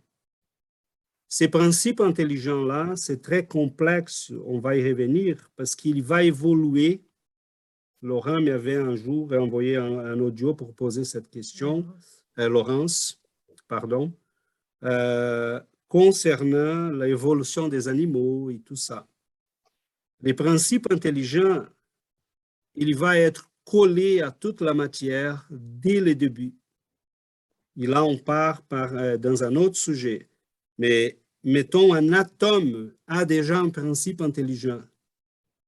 Sauf que on ne doit pas confondre les deux. Ce petit être-là, qu'un jour va être un esprit conscient, comme nous sommes aujourd'hui, il va évoluer à travers la matière. Il va habiter les atomes pour apprendre tout ce qu'il faut dans ce niveau-là. Après, il va s'y rendre au niveau de faire partir des molécules, des cellules, des végétaux, des animaux. Mais c'est immense parce qu'au moment que je suis un chien, chaque cellule du chien a déjà un principe intelligent qui est en train d'évoluer là, coordonné par une conscience qui est déjà rendue à la condition des chiens. Donc, mon corps aujourd'hui, chaque cellule, chaque atome, c'est pour ça qu'on dit que Dieu est en train de créer en tout le temps. Sauf qu'il y a une distinction. La matière, ce n'est pas Dieu. La matière, c'est la matière. C'est une création de Dieu dans laquelle on trouve la marque de son créateur parce qu'elle fonctionne d'une manière intelligente. Mais s'il n'y avait pas une distinction entre nous et notre créateur, on ne serait même pas capable d'y dire que nous sommes une créature. On serait tout simplement Dieu. Et pourquoi Dieu se diviserait dans d'êtres qui ont moins de conscience que lui? Ok, mais moi je le sais. Je trouve intéressant ce que tu dis et c'est super important ce que tu dis et c'est vrai ce que tu dis. Mais c'est impossible que la matière soit autre chose que Dieu s'il n'existe que Dieu. Et pourquoi Dieu est-ce qu'il se diviserait? Parce que Dieu fait l'expérience de lui-même à cause de cela. Et il nous individualise et il nous donne de la conscience pour pouvoir, en fin de compte, faire l'expérience individuellement, chacun à sa manière et à son rythme, de sa propre évolution vers la fin de la divinité. Une conception... Excuse-moi. Non, tu n'as rien à s'excuser, Christophe. C'est correct, on n'est pas là pour répéter un catéchisme. On est là pour réfléchir. Okay? Et tu as droit à réfléchir et à s'y exprimer. Sauf que je ne peux pas penser à un Dieu qui a besoin d'expérimenter, ni qui a besoin d'évoluer. Nous avons ces besoins, pas Dieu. Oui, on voit un tout petit peu de la immensité qui nous attend. Dieu n'a pas besoin, comme disait Hegel, mettons, de se manifester pour s'y rendre conscient et connaître à lui-même, à soi-même. Et il sait déjà qu'il nous a créés. Mais pour nous, une chose, c'est le Créateur. L'autre, c'est la créature. Il t'a raison, comme tu dis, Dieu ne peut pas créer en dehors de lui. Mais un enfant, ce n'est pas le papa. Un enfant a l'héritage génétique de son papa, mais c'est un autre être. Oui, c'est un autre être, mais c'est quand même Dieu qui l'a créé comme nous. Denis voulait dire... ton micro. Voilà. Oui, en fait, c'est vrai que qu'on est dans... Enfin, c'est un peu ce que je disais tout à l'heure, je ne l'ai peut-être pas forcément exprimé comme ça, mais voilà, si on dit qu'il n'y a pas de limite, après, voilà, est-ce qu'on peut dire qu'il y a... voilà, on peut se dire qu'il y a des échelles, en fait, qu'il y a des niveaux, et après, voilà, vu que c'est illimité, est-ce qu'on peut imaginer, voilà, il n'y a pas de fin, il n'y a pas de... Enfin, il y a un début, il y a une cause, mais ça peut monter jusqu'au on ne sait pas où, en fait. Et peut-être que c'est ça, et peut-être qu'en fait, on peut... Moi, ce que je disais, je pense qu'on ne peut pas l'imaginer, en fait, c'est tellement... je ne sais pas le décrire, en fait. En fait, voilà, c'est stratosphérique, c'est ce qu'on veut, on peut utiliser tous les mots qu'on connaît, mais même comme ça, on ne peut pas le décrire, en fait. J'ai l'impression qu'on ne peut pas. voilà, ça nous dépasse, mais les mots peuvent pas le définir, peut-être. Peut-être que c'est pour ça que je ne pas, en fait. Tout à fait. C'est là, Denis, vient, si on regarde ça, à notre niveau, c'est très difficile d'essayer de comprendre quelque chose qui est même à l'origine de nous tous. Et c'est légitime l'exercice que Christophe fait parce qu'il essaye de s'y créer sa propre cosmologie, disons, sa propre ontologie. Et c'est légitime. Chacun de nous essaye de créer une forme de comprendre ça. Sauf que, bon, je vous invite tous à réfléchir sur ce qu'on a discuté aujourd'hui. On n'aura pas le temps, on ne peut pas arriver à tout régler parce que c'est impossible. Oui, je reviens, Laurence. Sauf que, à mon avis, il y a là quelques distinctions à faire. Okay? Et je pense que c'est important, au moins dans ce qu'on voit dans les livres des esprits, dans les œuvres d'Allan Kardec, et jusqu'où on est rendu là avec les informations que nous disposons. Il y a une chose qui est la matière, qui évidemment ne peut pas venir de quelque chose qui est nulle part, et elle a été créée, évidemment. Si elle a été créée, Dieu est à la base de cette matière, évidemment. Et je comprends les raisonnements de Christophe, parce qu'on ne peut pas penser à quelque chose créé qui ne soit pas sorti de nulle part. Si elle est créée par Dieu, c'est évident qu'on ne peut pas échapper à la présence de Dieu dans toutes les choses. Mais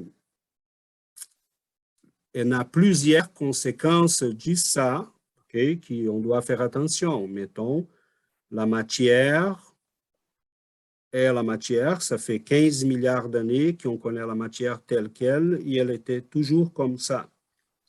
D'ailleurs, j'ai des amis, je connais des gens au Brésil qui font là, à un moment donné, la personne disait, je ne comprends pas parce que c'est dans les livres des esprits dit que l'esprit évolue de l'atome jusqu'à l'ange.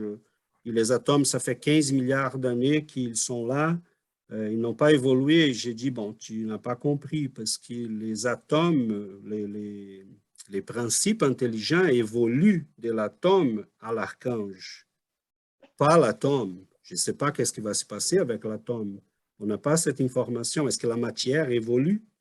Est-ce qu'elle passe à un moment donné de la condition de matière à la condition d'esprit, où Dieu a créé la matière comme un instrument pour favoriser l'évolution de ces enfants qui doivent vivre dans la matière pour éprouver, pour apprendre, pour être limité aussi, parce que sinon, dans la condition d'esprit, des purs esprits, l'évolution, ça serait vraiment très difficile pour nous. On n'aurait pas de limitation, on comprendrait vraiment presque rien.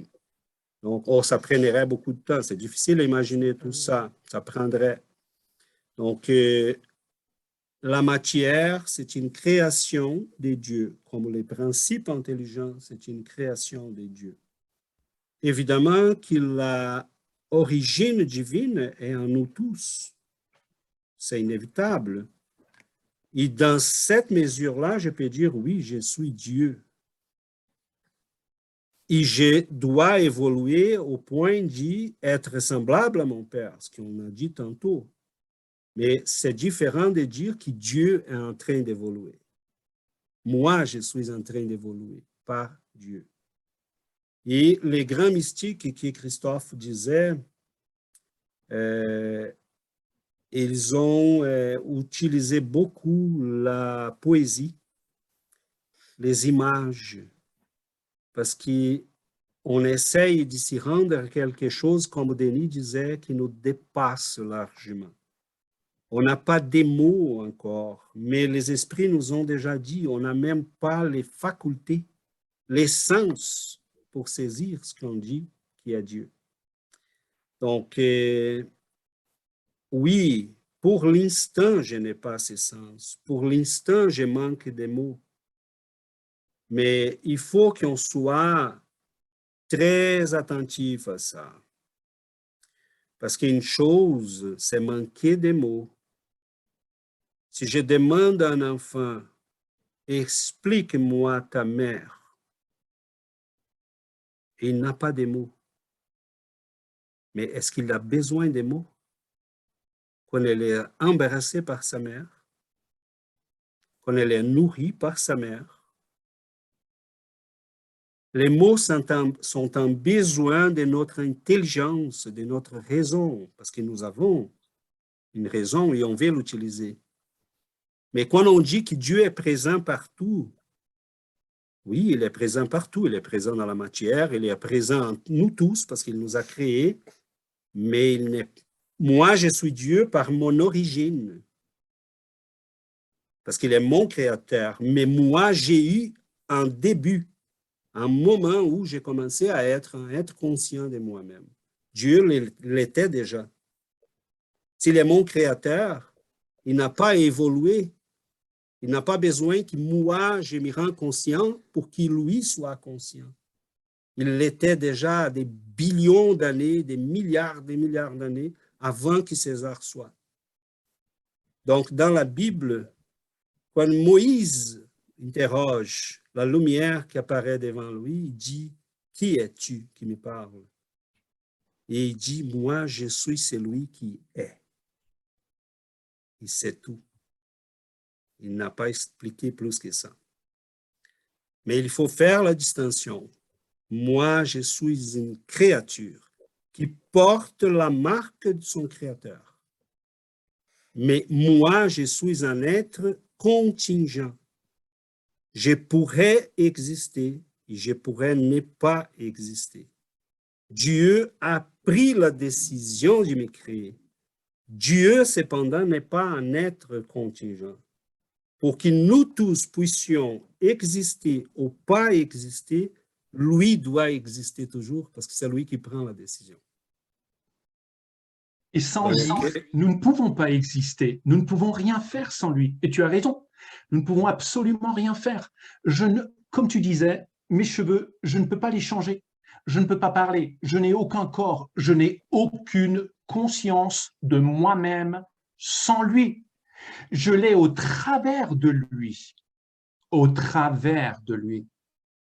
Donc, bon, merci beaucoup. Donc, j'accepte. Non, non, c'est parfait. Et là, je pense, on va écouter Laurence et après, on reste là, l'invitation pour qu'on puisse lire davantage, pour qu'on puisse réfléchir davantage et ne pas faire une chose que je trouve très, très, très désolante. On voit des gens qui ont laissé tomber ces études parce qu'on doit faire très attention. Désolé là, peut-être je suis en train de frapper là. Je ne vais pas faire ça, mais ce n'est pas pour vous, c'est pour ceux qui vont nous écouter. J'écoute des gens qui disent « Oh, je ne peux pas comprendre ça. » Est-ce que tu as lu combien de livres à ce sujet? Est-ce que c'est vraiment quelque chose qui est incompréhensible? On a une paresse universelle aujourd'hui. Personne ne lit ce qui a été écrit par les grands mystiques.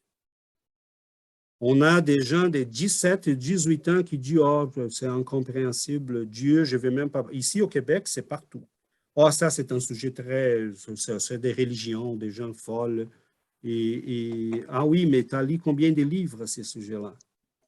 Pour dire que c'est un sujet qu'on ne doit pas discuter. Ah, aucun. Donc, non, l'univers existe, Dieu existe. Ici, Dieu, selon la première question, c'est pour ça que j'ai dit qu'on pourrait arrêter à la première. Si Dieu est l'intelligence suprême, je suis sa créature, et il y a 1000 intelligences en moi, c'est parce que l'univers qu'il a créé est intelligent. La créature qu'il a créée est capable de comprendre son univers. Est-ce que je suis en train de dire que je peux le comprendre aujourd'hui? Non, on a des milliers de vies à vivre, on a beaucoup de choses à régler. Je ne suis pas capable d'arrêter de manger des sucres ou des viandes Et là, je vais comprendre tous les secrets de l'univers. Non, il y a beaucoup de choses à faire encore en moi-même, mais j'ai la certitude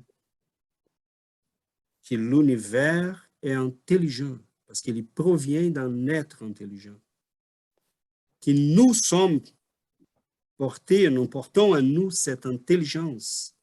Donc, l'univers et le créateur de l'univers, en quelque mesure, est compréhensible.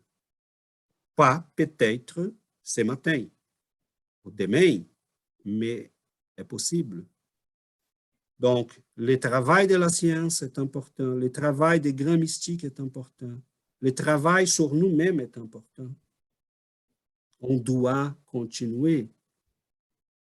Notre Père est présent dans tout l'univers, mais on doit être raisonnable.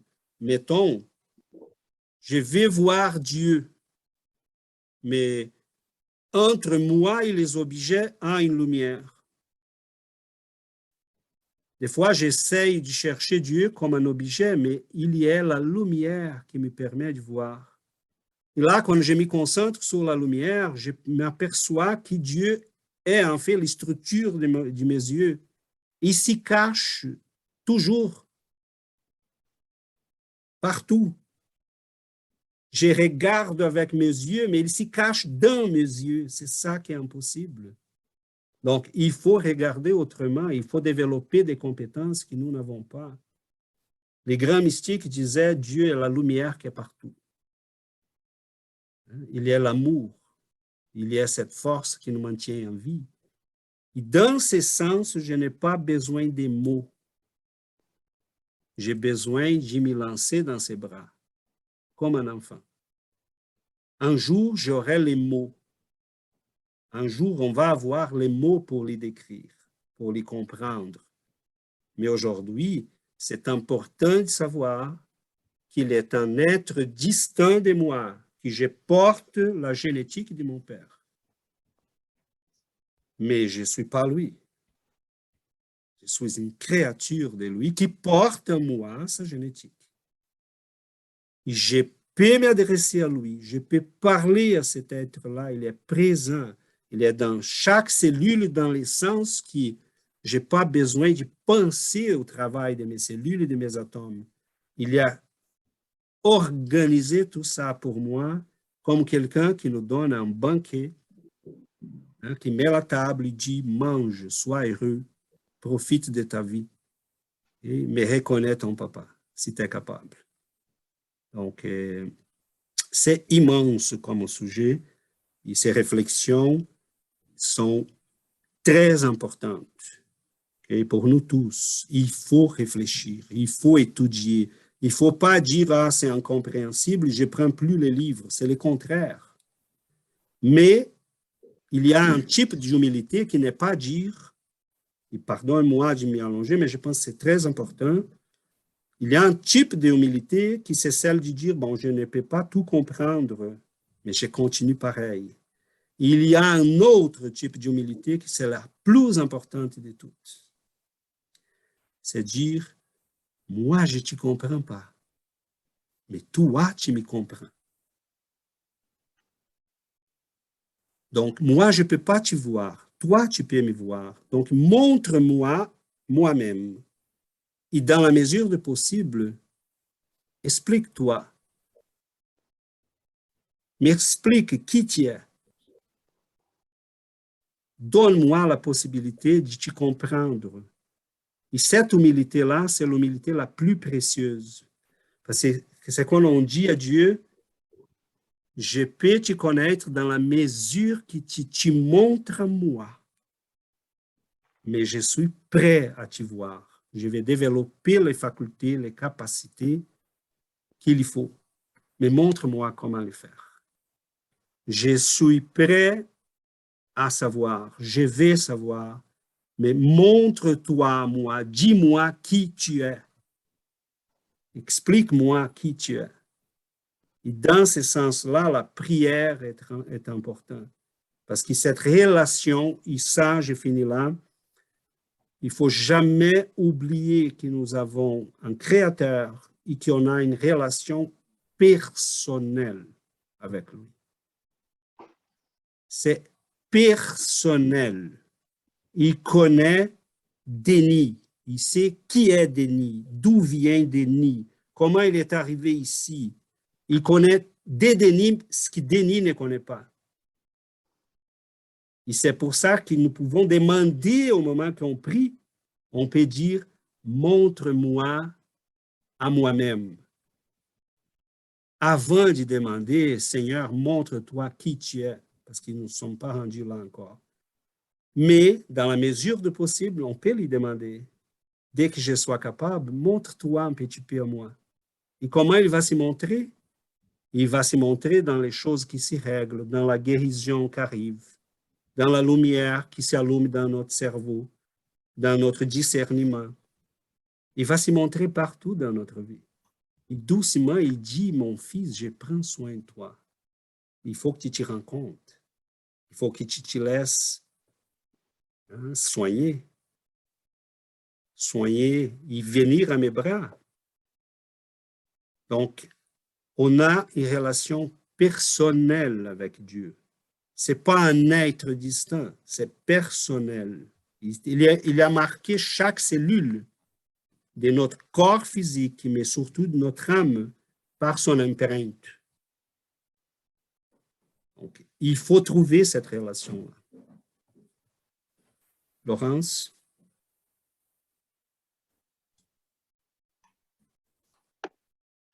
Oui, merci. Je vais essayer de faire court. Je voulais juste revenir très rapidement parce qu'après mon témoignage, tu as parlé de panthéisme, César, donc je pense que je ne m'étais pas forcément très bien exprimée. Ce que je voulais dire juste très, très rapidement, quand je parlais du rapport à l'alimentation, en fait, c'était même, c'est un peu plus vaste, même au-delà de ça, c'était plus justement sur le... Parce que justement, pour moi, Dieu, c'est le principe vital en fait qui nous donne, donc justement le fluide qui fait qu'on est animé. Et donc, en fait, ça revient sur l'idée de avons-nous le droit de prendre une vie, en fait, c'est ça. C'était juste ça, puisque en fait, Dieu donne la vie à chaque fois. Ça découlait de ce que j'avais dit avant par rapport au processus de l'incarnation. Et donc, oui, mais qu'est-ce qui fait qu'à un moment, on a un être qui arrive dans ce corps, en fait, justement, la vie, ce qui fait la vie. Et voilà, c'est juste ça. C'est sur le fait, notre autorisation de prendre une vie, parce que tu ne tueras point. Enfin, ça paraît, mais c'est quand même une base. Et c'est vrai pour les êtres humains, mais pourquoi ça ne le serait pas pour les animaux, puisque ce sont de futurs êtres humains. Enfin voilà, on est tous frères. On a des petits frères qui sont les animaux et les végétaux aussi. Enfin voilà. Donc c'était juste ça que je voulais dire. C'était pas du panthéisme, c'était pas l'idée d'une unité. Enfin, l'unité, elle existe. Pour moi, elle existe l'unité, mais c'est pas du panthéisme en fait. Nous sommes tous, oui, frères et sœurs. Ça, c'est le principe de la fraternité. Mais je voulais juste dire par là que pour moi, elle ne s'applique pas qu'aux êtres humains actuels, quoi. Voilà, aussi à ceux qui sont en devenir. Voilà, c'était juste ça. Et puis, je voulais aussi te remercier, Christophe, parce que tu as été très humble dans ton témoignage et tu t'es beaucoup excusé, tu avais peur de choquer. Mais franchement, au contraire, je trouve que ça apporte beaucoup. Et comme l'a dit César, de juste répéter, mais j'ai beaucoup aimé, César, quand tu as dit on n'est pas ici au catéchisme, on n'attend pas qu'on répète. L'objectif, c'est d'avancer tous ensemble. Et donc, chaque témoignage, chaque point de vue est intéressant. Donc, merci. Et puis, je vois qu'il nous a quittés, mais il avait laissé un message, justement, en fait, que j'attendais de pouvoir prendre la parole pour lui demander s'il voulait bien le lire, mais il est parti, Cristiano. Donc, je me permets de lire ce qu'il a écrit. Il a cité le livre des esprits, donc il a mis page 37, je ne sais pas quelle question c'est, mais c'est vrai que c'est très beau. Et pour aller vers la fin de notre étude, je pense que c'est très, très beau et qu'on peut le lire. L'intelligence de Dieu se révèle dans ses œuvres comme celle d'un peintre dans son tableau, mais les œuvres de Dieu ne sont pas plus Dieu lui-même que le tableau n'est le peintre qui l'a conçu et exécuté. Voilà, je pense que tout est dit aussi là-dedans. C'est une très belle image, très poétique. Et voilà. Merci. Non, Laurence, j'ai bien compris. J'ai même commencé mon commentaire en disant, je sais que ce n'est pas ça qu'on on voulait dire, mais je voulais préciser cette distinction-là. Et le sujet est vaste. Nous avons, je pense, oui, l'humilité de savoir qu'on n'a pas de réponse pour toutes les choses, mais on a des conceptions, on a des études, et on doit continuer d'avancer. C'est la question, Laurence, qui tu poses, je vois là qu'il y a quelque chose qui t'inquiète un peu. En fait, rapidement, et on pourrait y revenir prochainement, en ayant la conscience que nous avons aujourd'hui, on devrait diminuer la consommation des êtres vivants, ou surtout ceux qui sont au moins rendus à la condition animale. Cependant, dans le livre des esprits, même pour ça, les esprits vont dire, nous sommes désolés parce qu'il ne faut pas oublier que vous êtes dans la matière et la matière se nourrit de la matière. On a un instinct de conservation. Cet instinct de conservation nous amène à être en vie parce que sinon on ne peut pas s'y développer. Et malheureusement, ceux qui sont encore pas rendus à un développement plus avancé, disons, vont subir des fois les conséquences de nos actes, mais ça fait partie aussi de l'évolution de ces êtres. Malheureusement, si on est capable de diminuer la consommation de viande, mettons, c'est déjà une avancée considérable. Mais si on s'y dit, je ne mange rien de vivant, bon là, c'est nous qui vont mourir et là, on va manquer à cet instinct de conservation. La matière se nourrit de la matière.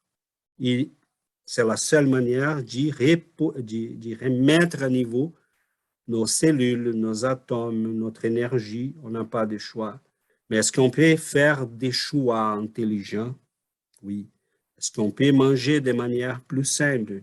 Oui. Et les esprits disent que c'est la tendance de l'évolution spirituelle. Qu'on arrête. Et en fait, Laurence, la tendance, c'est que même les choses non vivantes, en lisant cette semaine Saint Isaac le Syrien, il disait, une fois qu'on s'y rend à ce niveau de spiritualité, très intense de la prière qui nous connecte vraiment à Dieu, on commence à s'y nourrir des aliments qu'on ne connaît pas. Et on aura, il dit, j'éprouve aujourd'hui de moins en moins les besoins de manger. C'est spécial, hein? Donc, est-ce que Jésus mangeait combien? Presque rien. Chico Xavier passait des journées, des fois, qu'il n'avait même pas le temps de manger. Donc, il y a beaucoup de choses qui vont nous arriver. Mais il y a eu un moment aussi, Laurence, que je me suis dit, parce que j'ai passé quelques années sans manger de la viande, et à un moment donné, j'ai dit, OK, je mange, mais je mange très peu. Mais je me suis dit, on est ici sur cette planète. Malheureusement, on doit accepter que nous sommes en partie encore des êtres assez primitifs. Ça fait partie aussi d'être humble. Mais est-ce qu'on peut faire un effort? Oui. On doit faire un effort. Oui, sinon on ne grandit jamais. Mais on doit faire ça pour les bonnes raisons. Plutôt pour l'amour, pour la bienveillance, parce que je vois là que c'est le cas chez toi. Tu chéris ces animaux-là. Moi, je le faisais pour une autre raison. C'était pour orgueil. Je voulais être parfait. Je voulais être clean. Je voulais être supérieur. Et c'est pour ça que j'ai repris, j'ai recommencé à manger parce que j'ai dit, il faut que je fasse, mais pas pour ces raisons-là. Mais à ce moment-là, je ne comprenais pas. Aujourd'hui, je le comprends. Si toi, tu le fais pour les bonnes raisons, c'est je chéris ces créatures-là. Ils sont mes frères et sœurs, je les aime. Ça, c'est la bonne raison. Moi, je le faisais parce que je voulais développer des capacités spirituelles. Je voulais nettoyer mes nadis. etc., etc. Les nadis sont les conduits énergétiques dans notre corps spirituel. Et là, mes amis, on est à 11h17. Donc, Chanel est angoissée. Je m'excuse vraiment. Dans une minute, temps, mais- et on va Oui, finir. en minute, résumé, vraiment, c'est juste par rapport à la nutrition parce que c'est quelque chose que on a commencé à étudier récemment et puis il y a juste un sens que je pense que c'est pertinent, qu'on peut laisser pour la réflexion pour une prochaine fois, mais ça explique que vu que nous sommes tous des êtres en évolution, il existe les nutriments génétiques. Ça dit que aussi les êtres humains, la nutrition, ça correspond à sa génétique selon sa évolution. Donc, il y a des êtres humains qui sont encore dans le besoin de manger de la viande. Il y a d'autres qui sont encore, qui sont déjà développés assez pour être capables de se nourrir seulement de nutrition végane, etc. Donc, en fait, je voulais juste apporter cette réflexion dans le sens que on est dans les chemins, donc chacun va faire son chemin selon sa structure, selon son évolution, selon son apprentissage. Donc, et aussi, une chose que je pense que c'est important, c'est toujours remercier. Merci pour cet nutriment. Je suis encore en évolution, mais j'ai encore besoin de ça pour me nourrir parce que je suis dans ces processus. Mais ça se peut que dans un jour, on va faire la photosynthèse et on va juste se nourrir de la lumière. En tout cas, c'est juste ça que je voulais apporter comme information. Je m'excuse. On pourrait revenir sur ces sujets-là aussi un jour. On va prendre la semaine pour réfléchir sur ce sujet. Est-ce que vous, à la semaine prochaine, est-ce qu'on continue sur ce sujet-là? Bon, vous pouvez réagir sur les groupes, peut-être. Donc, réagissez sur les groupes. Si on continue, on va chercher d'autres sources d'informations. Et on va continuer alors, si vous le souhaitez, on continue un peu plus la semaine prochaine. C'est bon? Et on reviendra obligatoirement. Christophe a suggéré les sujets, mais bon, il y a les premiers chapitres, en fait, du livre des esprits. Donc, il n'y a rien d'étonnant là. On est toujours dans le spiritisme et ce qu'on cherche, c'est d'étudier ça. Donc, une petite prière, pas très longue. Prière, Yuri, parce que là, je pense que notre temps est déjà épuisé complètement. On y va.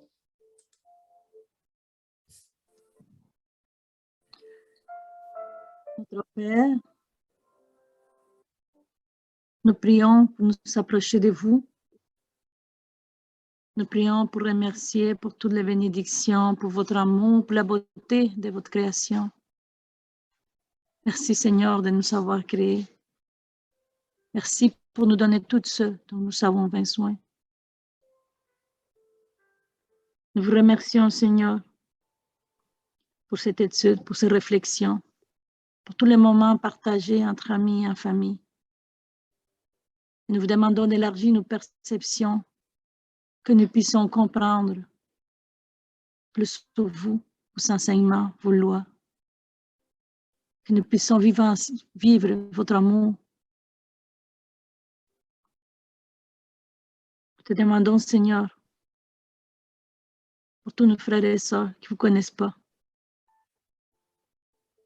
Et nous vous demandons également de nous aider à comprendre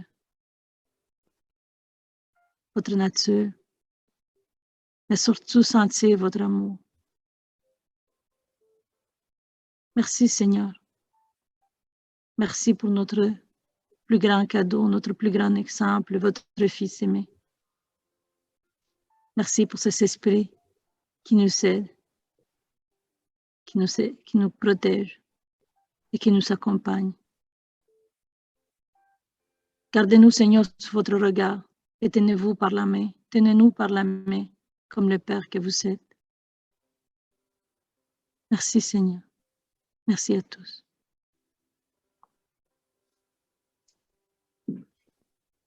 Merci.